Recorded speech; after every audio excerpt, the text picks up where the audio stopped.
Hello everyone. तो हम पढ़ रहे थे the prevention of corruption act, जो कि 1988 का एक्ट है, और स्टार्ट करना था हमें चैप्टर नंबर 4 से, जो है investigation into cases under the act. तो यहाँ पे ये चैप्टर बताता है कि कौन यहाँ पे इन्वेस्टिगेशन कर सकता है और किस तरीके से इन्वेस्टिगेशन वगैरह की जाएगी इस एक्ट में, उसके बारे में बताता है। तो ये स्टार्ट होता है सेक्शन नंबर 17 से, जो है पर्सन ऑथोराइज टू इन्वेस्टिगेट। तो कौन पर्सन यहाँ पे ऑथराइज है इन्वेस्टिगेट करने के लिए? तो लिखा हुआ है not standing anything contained in the CrPC. इससे कुछ फर्क नहीं पड़ता कि सीआरपीसी में क्या दिया हुआ है। No person below the rank, कोई भी पर्सन जिसकी रैंक यहाँ पे कम होगी किससे, ये तीन तरीके के लोग दिए हुए हैं, ये लोग कर पाएंगे। तो अगर हम बात करें कि यहाँ पे अगर किसी ऐसा केस है जहाँ पे दिल्ली स्पेशल पुलिस एस्टेब्लिशमेंट ने किया था, मतलब किसी भी ऐसा केस है जो दिल्ली स्पेशल पुलिस एस्टेब्लिशमेंट के अंडर में आता है, तो वहां पे कौन करेगा? तो वहां पे इंस्पेक्टर ऑफ पुलिस कर सकता है। अब अगर हम किसी मेट्रोपॉलिटन एरिया की बात कर रहे हैं, जैसे कि बॉम्बे, कलकत्ता, मद्रास, अहमदाबाद वगैरह है, या फिर कोई भी अदर मेट्रोपॉलिटन एरिया जो भी नोटिफाई किए गए हैं सबसेक्शन 1 ऑफ सेक्शन 8 सीआरपीसी में, तो वहां पे कौन करेगा? असिस्टेंट कमिश्नर ऑफ पुलिस करेगा। और एल्सवेयर मतलब बाकी किसी जगह पे कौन करेगा? डिप्टी सुप्रिंटेंडेंट ऑफ पुलिस, या फिर जो पुलिस ऑफिसर इनके रैंक के बराबर का होगा। तो हमेशा याद रखिएगा कौन कौन करेगा। अगर वो दिल्ली स्पेशल पुलिस एस्टेब्लिशमेंट के अंडर में आता है, तो कौन करेगा? इंस्पेक्टर ऑफ पुलिस करेगा। और अगर कोई मेट्रोपॉलिटन एरिया है, जैसे कि बॉम्बे, मद्रास, कलकत्ता, अहमदाबाद, या फिर सबसेक्शन 1 ऑफ सेक्शन 8 सीआरपीसी का है, तो वहां पे कौन करेगा? असिस्टेंट कमिश्नर ऑफ पुलिस करेगा। और अगर कहीं और की बात करें एल्सवेयर की, तो वहां पे डिप्टी सुप्रिंटेंडेंट ऑफ पुलिस, या फिर कोई पुलिस ऑफिसर जो उसके बराबर का रैंक का है, वो कर पाएगा इन्वेस्टिगेशन। ठीक है। तो shall investigate any offence punishable under this act without the order, और जो भी ये पर्सन हैं यहाँ पे, ये पर्सन जो है वो विदाउट ऑर्डर कर पाएंगे, मेट्रोपॉलिटन मैजिस्ट्रेट या मैजिस्ट्रेट ऑफ फर्स्ट क्लास के ऑर्डर को लिए बिना। और साथ ही साथ ये लोग अरेस्ट भी कर पाएंगे विदाउट वारंट। तो मतलब इनको इन्वेस्टिगेशन करने के लिए ना ही कोई ऑर्डर चाहिए पड़ेगा मेट्रोपॉलिटन मैजिस्ट्रेट या जुडिशियल मैजिस्ट्रेट का, ना ही इनको अरेस्ट करने के लिए कुछ वारंट चाहिए पड़ेगा।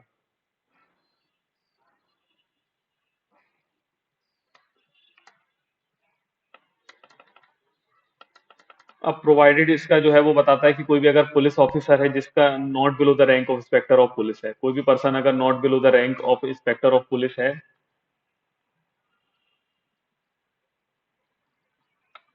मतलब कोई भी पर्सन है जिसका यहाँ पर not below the rank of inspector of police है और ऑथराइज किया गया स्टेट गवर्नमेंट के द्वारा इस बिहाफ में,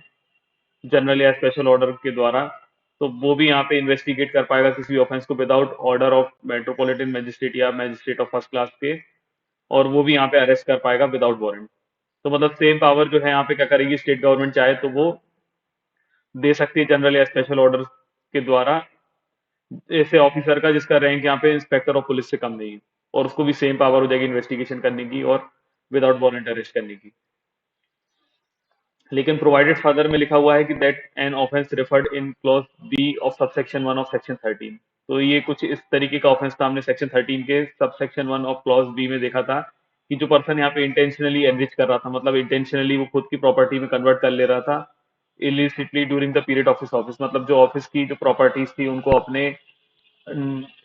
लिए कन्वर्ट कर लेता था, अपने फायदे के लिए इस्तेमाल कर लेता था, तो उनके लिए जो भी यहाँ पे इन्वेस्टिगेशन वगैरह होगी, वो shall not be investigated without the order of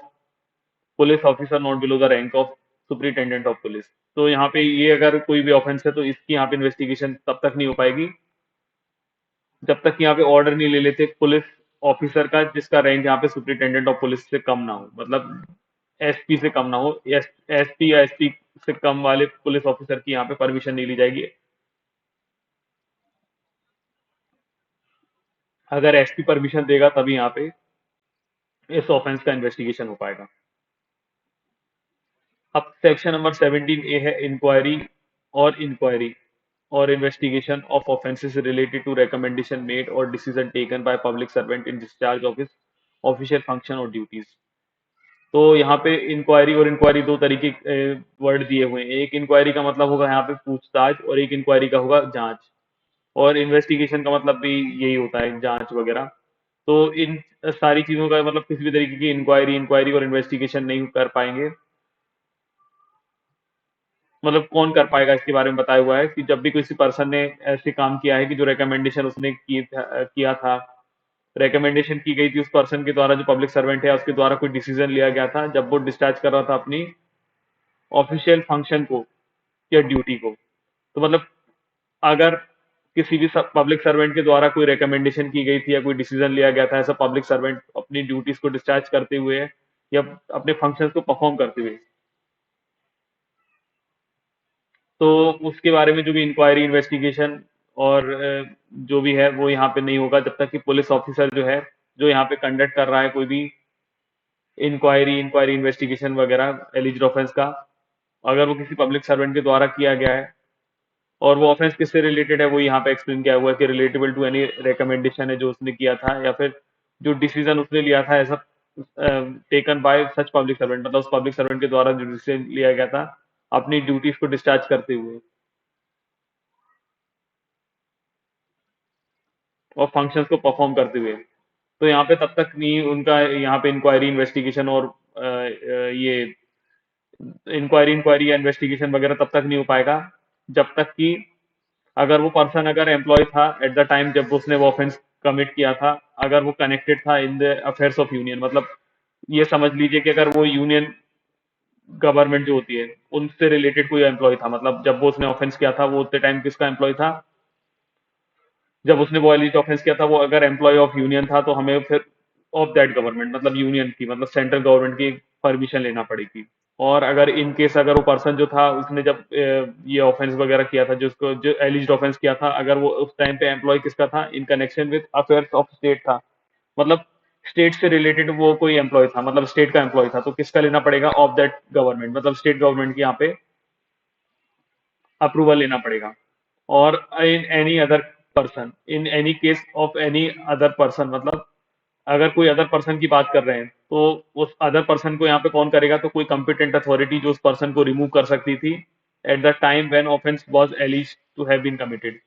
तो कोई अगर अब अदर पर्सन की बात करें तो उस पर्सन के लिए कौन लेगा कि कोई भी कंपिटेंट अथॉरिटी जो उस पर्सन को उस ऑफिस से रिमूव कर सकती थी जब उसने वो ऑफेंस किया, तो उसका अप्रूवल लिया जा सकता है। फिर provide that no approval shall necessary, अब यहाँ पे कोई भी अप्रूवल तब नेसेसरी नहीं रहेगा जब केसेस कोई इन्वॉल्व है जहाँ पे ऑन द स्पॉट किसी को यहाँ पे on the charge of accepting or attempting to accept any undue advantage for himself or for any other person पकड़ा गया है। तो मतलब किसी को अगर ऑन द स्पॉट पकड़ लेते हैं तो यहाँ पे किसी भी तरीके का अप्रूवल नेसेसरी नहीं है अगर उसको अरेस्ट वगैरह करना है तो। फिर प्रोवाइडेड फर्दर में लिखा हुआ है जो कंसर्न अथॉरिटी है, मतलब ये तीनों जो अथॉरिटीज वगैरह हैं इनमें से जो भी अथॉरिटी है वो shall convey its decision under this section, तो वो अपने डिसीजन को कितने दिन में यहाँ पे कन्वे करेंगी, within period of 3 month, 3 month के अंदर वो करेंगी। और where the reasons recorded in writing by such authority, और अगर उनको 3 महीने में नहीं कर पाते तो वो यहाँ पे रीजंस रिकॉर्ड करके राइटिंग में एक्सटेंड कर सकती है उस फर्दर पीरियड को 1 मंथ के लिए, मतलब फर्दर एक्सटेंड कर सकती है उस पीरियड को 1 मंथ के लिए, मतलब यहाँ पे जो यहाँ पे उनको अप्रूवल वगैरह देना है, अपना डिसीजन अप्रूवल वगैरह पे उनको 3 महीने के अंदर देना चाहिए। और अगर वो यहाँ पे स्पेशल रीजंस रिकॉर्ड मतलब रीजंस रिकॉर्ड करके राइटिंग में वो अपने पीरियड को कितने टाइम तक एक्सटेंड कर सकते हैं, 1 महीने के लिए और कर सकते हैं, मतलब नॉर्मली 3 महीने में देना है और फिर उसके बाद उनको अगर वो देना चाहते हैं तो 1 महीना और जाके बढ़ा सकते हैं। और ये जो हम सेक्शन 17A पढ़ रहे थे इसको जोड़ा कब से गया था, तो इसको जोड़ा गया था 26 जुलाई 2018 से, 26 जुलाई 2018 से इसको जोड़ा गया था, याद रखिएगा। अब बाकी जो ये स्टेट अमेंडमेंट है ये डायरेक्ट न्यूज दिया भी नहीं है मेरे, ये सिर्फ जम्मू एंड कश्मीर पे होता है तो इन सबको हमें पढ़ने की जरूरत नहीं है। अब हम आगे आ जाते हैं अगले सेक्शन पे।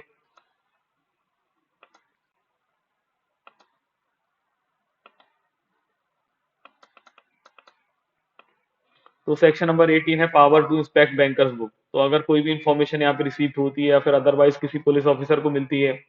या उसको रीजन टू सस्पेक्ट है, मतलब उसको यहाँ पे डाउट है कि यहाँ पे कमीशन हुआ है कोई भी ऑफेंस, जो कि उनको एम्पावर्ड करता है यहाँ पे इन्वेस्टिगेशन करने के लिए अंडर सेक्शन 17 में। और उनको यहाँ पे वो कंसीडर करते हैं कि दैट पर्पस ऑफ इन्वेस्टिगेशन और इंक्वायरी जो भी ऑफेंस का करना है उनको, यहाँ पे ये नेसेसरी है कि वो इंस्पेक्ट करें किसी भी बैंकर्स बुक को, और वो इन सो फार जो भी रिलेटेड है यहाँ पे अकाउंट्स ऑफ पर्सन जो भी suspected to have committed the that offence है, और कोई एनी अदर पर्सन जो सस्पेक्टेड ऑफ होल्डिंग मनी है इस बिहाफ में, मतलब किसी उस पर्सन के बिहाफ में अगर कोई अदर पर्सन ने भी वो मनी वगैरह होल्ड करके रखी हुई है, तो वो यहाँ पे क्या कर सकते हैं, टेक और cause to be taken certified copies of relevant entries. तो वो यहाँ पे क्या करेंगे, उस बुक की या तो सर्टिफाइड कॉपीज खुद निकाल लेंगे या किसी से निकलवा लेंगे सर्टिफाइड कॉपीज है रिलेवेंट एंट्रीज की। And the bank concern shall bound to assist, और जो भी कंसर्न बैंक है यहाँ पे, bound to assist the police officer in exercise of his duty under this section. तो यहाँ पे सेक्शन 18 से इतनी सी बात कर रहा है कि जब भी यहाँ पे मतलब पावर टू इंस्पेक्ट बता रहा है कि बैंकर्स बुक को इंस्पेक्ट किया जा सकता है। तो जब भी यहाँ पे कोई भी पुलिस ऑफिसर है जिसको यहाँ पे कभी भी सस्पेक्ट, मतलब या तो डाउट है कि यहाँ पे कोई ऑफेंस हुआ है, या फिर उसको लगता है कि हाँ कोई जो इन्वेस्टिगेशन या इंक्वायरी वो कर सकता है, उसके लिए यहाँ पे किसी बैंकर बुक वगैरह को यहाँ पे एग्जामिन किया जाना चाहिए, उसके द्वारा इंस्पेक्ट किया जाना चाहिए, तो वो यहाँ पे कर सकता है। और वो यहाँ पे रिलेवेंट कॉपीज को यहाँ पे रिलेवेंट सर्टिफाइड कॉपीज को या तो वो टेक कर सकता है या कॉस्ट टू बी टेकन करवा सकता है। और जो बैंक, जिस बैंक में उसका अकाउंट होगा, सपोज करिए कोई भी बैंक है, तो बैंक क्या है कि किसी भी पर्सन की किसी दूसरे पर्सन को इन्फॉर्मेशन देता नहीं है, लेकिन इस एक्ट के अंडर क्या है कि ये जो बैंक, जिस बैंक से इन्फॉर्मेशन मांगी जाएगी, वो भी यहाँ पे बाउंड टू असिस्ट हो जाएंगे। मतलब उनकी भी जवाबदारी बनेगी कि वो यहाँ पे असिस्ट करें पुलिस ऑफिसर को, जो भी पर्सन यहाँ पे एक्सरसाइज कर रहा है पावर्स इस चैप्टर के अंडर में, मतलब अंडर दिस सेक्शन, इस सेक्शन के अंडर में जो भी पावर वो एक्सरसाइज कर रहा है। तो provide that no power under this section in relation to accounts of any person shall be exercise. तो कोई भी पर्सन यहाँ पे ये पावर्स को नहीं मिल जाएगी कि वो एक्सरसाइज करे ये पावर्स, जो कि ऐसा पुलिस ऑफिसर है जिसकी रैंक यहाँ पे सुपरिटेंडेंट ऑफ पुलिस से कम है। तो मतलब यहाँ पे कोई भी पावर ऐसे पुलिस ऑफिसर के पास मतलब पुलिस ऑफिसर के द्वारा एक्सरसाइज नहीं की जा सकती जिसकी रैंक यहाँ पे सुपरिटेंडेंट ऑफ पुलिस से कम है, जब तक कि वो स्पेशली ऑथराइज कर ना दिया गया उस बिहाफ में पुलिस ऑफिसर जो कि या तो अबव हो या तो rank of superintendent of police हो। मतलब या तो सुपरिटेंडेंट ऑफ पुलिस ही यहाँ पे कर पाएंगे ये सब जो इंस्पेक्शन है बैंकर्स बुक का, या फिर उनके ऑर्डर पे, मतलब उनके ऑर्डर पे या तो उनसे कोई अबव रैंक का कोई ऑफिसर है वो यहाँ पे ऑर्डर दे सकता है, या फिर वो खुद ही ऑर्डर यहाँ पे दे पाएंगे।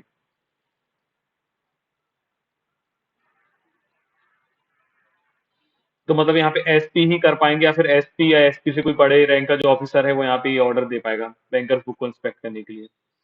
अब एक्सप्लेनेशन में लिखा हुआ for this section explanation bank और बैंकर्स बुक का जो मीनिंग है वो रेस्पेक्टिवली यहाँ पे जो असाइन किया गया है बैंकर्स बुक एविडेंस एक्ट 1891 का, वो यहाँ पे उसका मीनिंग लगाया जाएगा, मतलब वो यहाँ पे उसका मीनिंग माना जाएगा। अब चैप्टर नंबर 4A है attachment and four feature of property. तो ये जो चैप्टर 4A है ये भी कब ऐड हुआ था, तो 4A को ऐड कब किया गया था, तो 4A को भी ऐड किया गया था एक्ट नंबर 16 ऑफ 2018 से, जो कि 26 जुलाई 2018 से एप्लीकेबल हुआ था।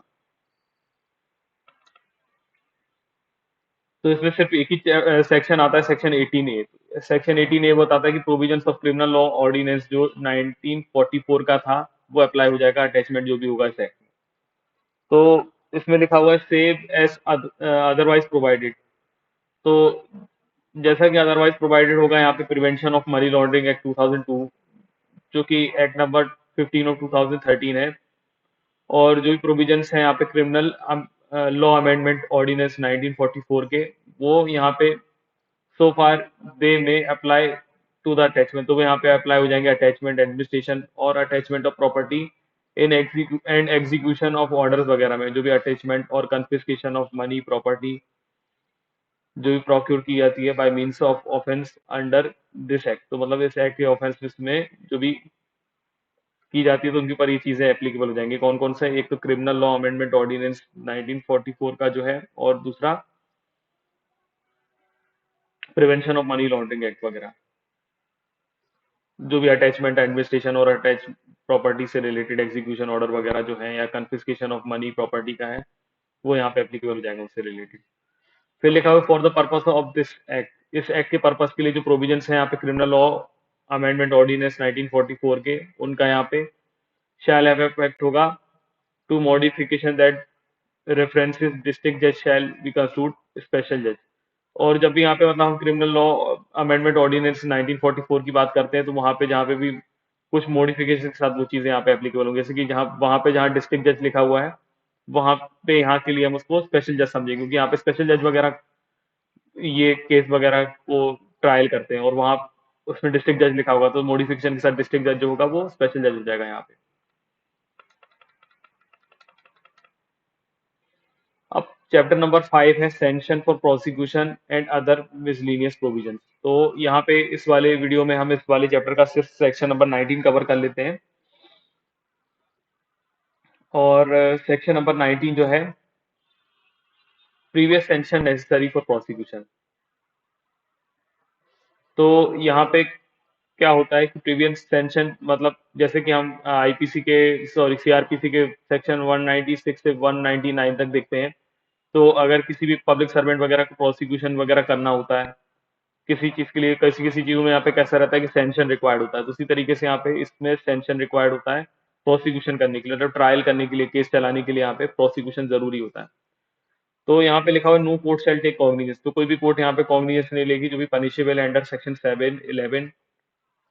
13 और 15, जो भी एलिज ऑफेंस है कमिट किया गया है पब्लिक सर्वेंट के द्वारा, मतलब कोई ऐसे एलिगेशन पब्लिक सर्वेंट के ऊपर लगाए हुए हैं कि उसने ऐसा ऑफेंस किया हुआ है, except with the previous sanction, जब तक कि प्रीवियस सेंशन नहीं ले लेते, save as otherwise provided in the Lokpal and Lokayukta act 2013 के, मतलब लोकपाल एंड लोक आयुक्त में अगर अदरवाइज प्रोवाइड हुआ है तो वैसे उस तरीके से होगा, अदरवाइज कैसे होगा, अदरवाइज ए में लिखा हुआ है कि अगर वो person, in case the person who is employed और as the case may be was at the time commission of alleged offense employed in connection of affairs of union। तो वही बात है कि अगर कोई पर्सन यहाँ पे क्या था कि जिस पर्सन के अगेंस्ट एलिज्ड ऑफेंस कमिट हुआ है, मतलब जिस पर्सन ने यहाँ पे, जिस पर्सन के यहाँ पे मतलब ऐसा आरोप है जिस पर्सन के ऊपर कि उसने वो एलिज्ड ऑफेंस कमिट किया है, वो पर्सन अगर यहाँ पे एम्प्लॉयड था at the time of commission, employ at the time of commission of offence में वो in connection with affairs of union था, तो यहाँ पे और उस पर्सन को यहाँ पे रिमूव नहीं किया जा सकता था फ्रॉम हिज ऑफिस जब तक कि सेंशन यहाँ पे सेंट्रल गवर्नमेंट का नहीं ले लेते, तो सेंट्रल गवर्नमेंट यहाँ पे वो सेंशन देगी। और अगर इन केस वो पर्सन जो था वो यहाँ पे एम्प्लॉय था at the time of एलिज्ड offence, जब उसने कमिट किया था, वो in connection with the affairs of state था, और उस पर्सन को यहाँ पे रिमूव नहीं किया जा सकता था जब तक कि सेंशन ऑफ स्टेट गवर्नमेंट नहीं ले लेते थे, तो यहाँ पे फिर सेंट्रल गवर्नमेंट की यहाँ पे सेंशन लेना पड़ेगी। और कोई अगर कोई अनदर पर्सन है, एनी अदर पर्सन है, तो जो भी अथॉरिटी कंपिटेंट होगी उसको रिमूव करने के लिए उस ऑफिस से, तो वो पर्सन को यहाँ पे सेंशन लिया जाएगा, उस पर्सन से उनसे सेंशन लिया जाएगा। तो सिंपल सी बात आप याद रख सकते हैं कि जब भी उस पर्सन ने एलिज्ड ऑफेंस किया था, अगर वो यूनियन के अफेयर से कनेक्टेड था तो सेंट्रल गवर्नमेंट की लेंगे, अगर वो स्टेट गवर्नमेंट के अफेयर से कनेक्टेड था तो उसको स्टेट गवर्नमेंट से यहाँ पे सेंशन ली जाएगी, और कोई अदर पर्सन था तो कोई अदर जो अथॉरिटी उसको कॉम्पिटेंट थी उसके ऑफिस से निकालने के लिए उनका यहाँ पे सेंशन लिया जा सकता है। सिंपल सी बात है, आई होप आप लोगों को समझ में आ रहा होगा। फिर provided that no request can be made other than police officer, तो यहाँ पे जो भी रिक्वेस्ट है वो यहाँ पे केवल मेड की जाएगी पर्सन,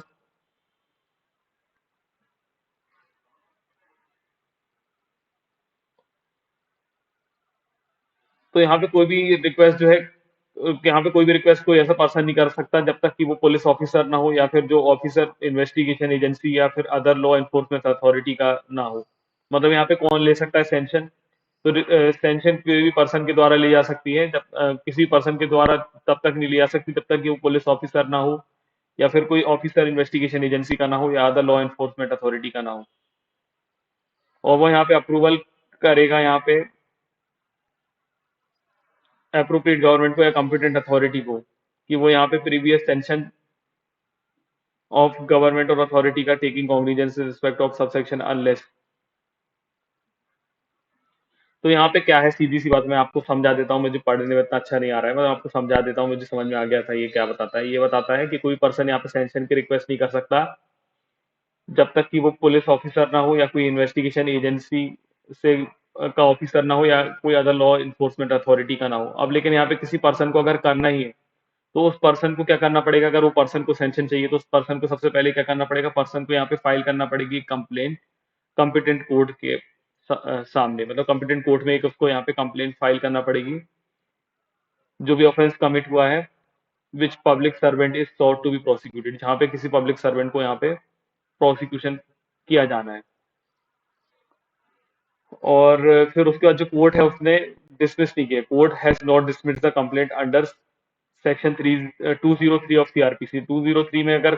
जब कोई भी 200 सेक्शन ऑफ सीआरपीसी में कोई भी कंप्लेन करता है तो यहाँ पे कोर्ट पहले उसके ओथ वगैरह में पर्सन को एग्जामिन करने के बाद अगर उनको लगता है कि कोई कॉज ऑफ एक्शन या कॉग्नियंस लेने वाला मैटर बन ही नहीं रहा है तो क्या होता है कि उसको यहाँ पे डिसमिस कर देती है। तो यहाँ पे अगर 203 ऑफ सीआरपीसी में उसका जो कोर्ट ने जो कंप्लेन है उसको डिसमिस ना किया हो और डायरेक्ट किया हो कि जो कंप्लेनेंट है वो ऑप्टेन कर सकता है section extension for prosecution against the public servant for further further proceeding. तो वो कर सकता है। तो मतलब कैसा है कि अगर किसी नॉर्मल पर्सन को यहाँ पे सेंशन चाहिए तो सबसे पहले उसको क्या है, कोर्ट में कंप्लेंट फाइल करना पड़ेगी पब्लिक सर्वेंट के अगेंस्ट। फिर कोर्ट जो है अगर उसने 203 में उसकी कंप्लेंट को डिसमिस नहीं किया सीआरपीसी के तो वो यहाँ पे उस पर्सन को डायरेक्ट कर देगी कि कंप्लेनेंट जो है यहाँ पे सेंशन लेगा यहाँ पे पब्लिक सर्वेंट के खिलाफ फर्दर प्रोसीडिंग करने के लिए, तो फिर यहाँ पे आगे होगा। फिर प्रोवाइडेड फर्दर दैट में लिखा हुआ है in case of request from person other than the police officer और officer of an investigation agency और अदर लॉ एनफोर्समेंट एजेंसी। तो अगर यहाँ पे क्या है कि कोई भी पर्सन यहाँ पे सेंशन मांग रहा है जो कि यहाँ पे पुलिस ऑफिसर भी नहीं है, इन्वेस्टिगेशन एजेंसी का भी नहीं है, अदर लॉ इन्फोर्समेंट अथॉरिटी का भी नहीं है, तो जो अप्रोप्रिएट गवर्नमेंट है वो यहाँ पे सेंशन तब तक नहीं देगी पब्लिक सर्वेंट को प्रोसिक्यूशन करने के लिए जब तक कि यहाँ पे वो एक अपॉर्चुनिटी ऑफ बीइंग हर्ड नहीं देती थी उस पब्लिक सर्वेंट को। मतलब कोई भी अगर नॉर्मल पर्सन यहाँ पे सेंशन मांग रहा है तो जो यहाँ पे अगर नॉर्मल पर्सन यहाँ पे सेंशन मांग रहा है तो जो अप्रोप्रिएट गवर्नमेंट है वो तब तक सेंशन नहीं देगी उसको जब तक कि यहाँ पे वो उस पर्सन को reasonable opportunity of being heard नहीं दे देती। फिर provided that the appropriate government और competent authority after receipt of proposal requiring sanction for prosecution of public servant under subsection, मतलब जैसे ही उनको यहाँ पे कोई रिक्वेस्ट मिली कि सेंशन फॉर प्रोसिक्यूशन चाहिए तो वो अपना कितने दिन के अंदर वो अपना सेंशन देगी। तो endeavour to convey decision on the proposal within 3 month, उनको 3 मंथ के अंदर वो अप्रूवल देने की कोशिश करना पड़ेगी जिस दिन को रिसीव हुई थी रिक्वेस्ट। फिर प्रोवाइडेड फर्दर में लिखा हुआ है कि in case where the purpose of grant of sanction for prosecution legal consultation is required, और जहाँ पे उनको लीगल कंसल्टेशन रिक्वायर लग रहा है किसी को प्रोसिक्यूशन देने से, मतलब सेंशन फॉर प्रोसिक्यूशन देने से पहले, तो वो सच पीरियड को रीजंस रिकॉर्ड करके राइटिंग में 1 मंथ के लिए और एक्सटेंड कर पाएंगी। तो नॉर्मली उनको 3 महीने के अंदर देना पड़ेगा सेंशन, और अगर कुछ ऐसे सर्कमस्टेंसेस होते हैं जहाँ उनको कंसल्टेशन रिक्वायर होता है लीगल कंसल्टेशन तो वहाँ पे वो 1 महीने का पीरियड को यहाँ पे रीजंस रिकॉर्ड करके राइटिंग में एक्सटेंड कर पाएंगे। फिर प्रोवाइडेड ऑल्सो में लिखा हुआ है कि जो सेंट्रल गवर्नमेंट है for the purpose of this section prosecution करने के लिए पब्लिक सर्वेंट को प्रिस्क्राइब कर सकते हैं गाइडलाइंस जो कि उनको नेसेसरी लगता है। तो यहाँ पे सेंट्रल गवर्नमेंट जब भी यहाँ पे पर्पस ऑफ प्रोसिक्यूशन जो भी है पब्लिक सर्वेंट का करने के लिए यहाँ पे गाइडलाइंस जो भी उनको नेसेसरी लगता है वो इशू कर सकते हैं। फिर यहाँ पे लिखा हुआ है एक्सप्लेनेशन में for the purpose of sub section 1 जो पब्लिक सर्वेंट है उसमें इंक्लूड होता है कि जो पब्लिक सर्वेंट यहाँ पे सीज टू होल्ड हो गया है office during the offence alleged offence have been committed. तो यहाँ पे जो पब्लिक सर्वेंट का मतलब होगा कि जो पब्लिक सर्वेंट ने जब ऑफेंस करने के बाद अगर ऑफिस को सीज टू होल्ड हो गया, मतलब वो ऑफिस में आपको काम करने के लिए, मतलब काम करने के लिए इनएलिजिबल है, मतलब छोड़ भी दिया उसने ऑफिस, मतलब उसने क्या हुआ कि पब्लिक सर्वेंट हम किसको बोलेंगे, सिंपल सी बात बता रहे हैं। तो पब्लिक सर्वेंट हम उस पर्सन को भी बोलेंगे जिसने आप यहाँ पे सीज टू होल्ड ऑफिस, मतलब अब ऑफिस में नहीं काम करता वो, लेकिन उसने एलिजिड ऑफेंस तब कमिट किया था और वो सीज टू होल्ड ऑफिस हो गया है ड्यूरिंग एलिज्ड ऑफेंस जब उसने यहाँ पे कमिट किया था, और अब वो किसी अदर ऑफिस को होल्ड करके रखता है। Holding office other than office during which the alleged offence have been committed. तो मतलब वो पर्सन जो है अब किसी और दूसरे ऑफिस में काम करने लगा है, पहले किसी ऑफिस में काम करता था और वहां पे उसने एलिज्ड ऑफेंस किया, तो उस पर्सन को भी हम पब्लिक सर्वेंट बोलेंगे।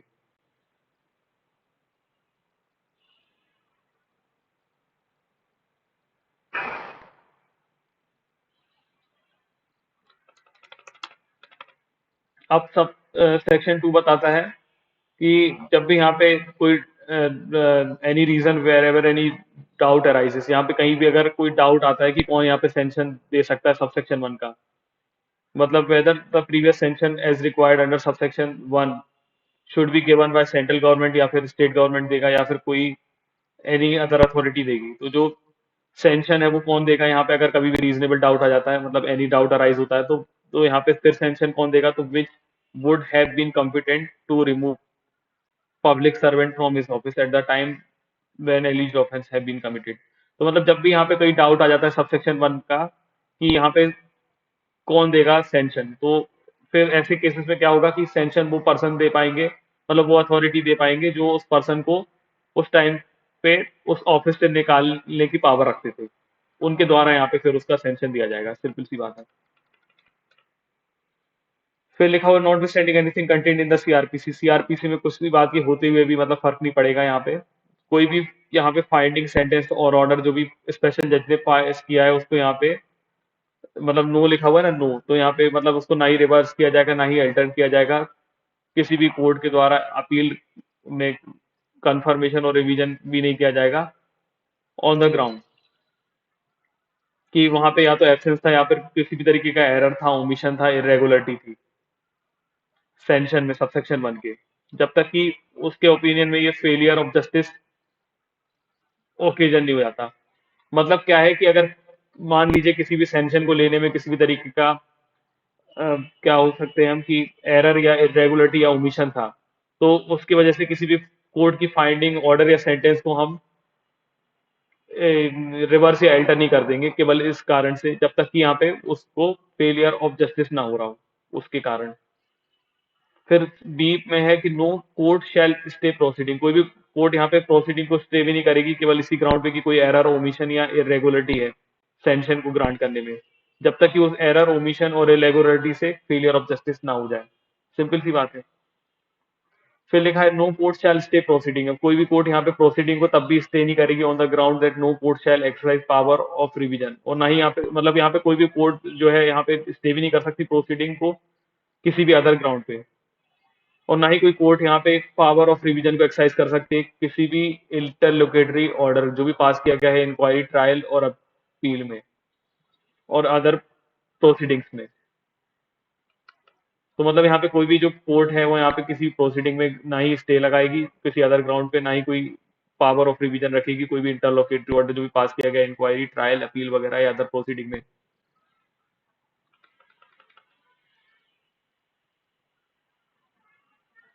और जब भी यहाँ पे डिटरमाइन किया जा रहा है सबसेक्शन 3 का कुछ भी कि जो भी यहाँ पे और एरर, ओमिशन या इरेगुलरिटी हुई है सैंक्शन देने में, जो ओकेजन हुआ है यहाँ पे फेलियर ऑफ जस्टिस में, अगर उसको डिटरमाइन करना है तो कोर्ट यहाँ पे ड्यू रिगार्ड्स को मतलब ध्यान में रखते हुए जो फैक्ट कि वेदर द ऑब्जेक्शन कुड और and should be raised at the earliest date in the proceeding. तो यहाँ पे जो भी यहाँ पे क्या है कि जब भी यहाँ पे डिटरमाइन करना है सबसेक्शन 3 में कि अगर कोई भी एरर, ओमिशन या रेगुलरिटी हुई है सैंक्शन लेने में जिसकी वजह से फेलियर ऑफ जस्टिस हुआ है, तो कोर्ट यहाँ पे ड्यू रिगार्ड रखेगी फैक्ट्स को कि